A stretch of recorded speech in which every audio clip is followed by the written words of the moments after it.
புராண கதைகளின்படி துளசி என்பவள் யமதர்மனின் மகள். இவள் விஷ்ணுவின் தீவிர பக்தை. தினமும் கங்கை கரையில் உள்ள விஷ்ணு கோவிலுக்கு சென்று நதியில் நீராடிவிட்டு விஷ்ணுவை வழிபடுவாள். இவ்வாறு தினமும் சென்று வரும்போது ஒரு நாள் நதிக்கரையின் மறுபுறத்தில் ஒருவர் தியானம் செய்வதைக் கண்டு அவரின் தேஜஸில் மயங்கினாள். அவர் வேறு யாரும் அல்ல, 9 கோள்களின் நாயகன் பிள்ளையார்.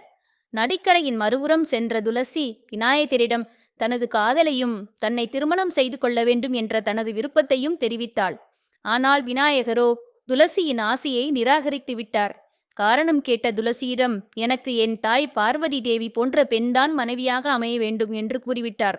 இதனால் கோபமடைந்த துளசி அவர் நினைத்தவாறு திருமணம் நடக்காது என சபித்தாள். உடனே கோபமடைந்த விநாயகரும் சாபமிட்டார். நீ ஒரு அரக்கன் கையில் அகப்படுவாய், அடுத்த பிறவியில் செடியாக பிறந்து புதராக வளர்வாய் என்று. விநாயகர் அளித்த சாபத்தின் விபரீதத்தை உணர்ந்த துளசி விநாயகரிடம் கண்ணீர் விட்டு மன்னிப்பு கோரினாள். துளசியின் கண்ணீரைக் கண்ட விநாயகரும் மனமிரஞ்சி அவளின் சாபத்தை ஆசீர்வாதமாக மாற்றினார். அதாவது, அடுத்த பிறவியில் நீ விஷ்ணுவின் ஆசீர்வாதத்தால் பூக்களுக்கெல்லாம் சிறந்த துளசியாக மாறி விஷ்ணுவின் பூஜையில் முக்கியமானதாக இருப்பாய். ஆனால் என் பூஜையில் மட்டும் உன்னை ஏற்பதில்லை என்றார்.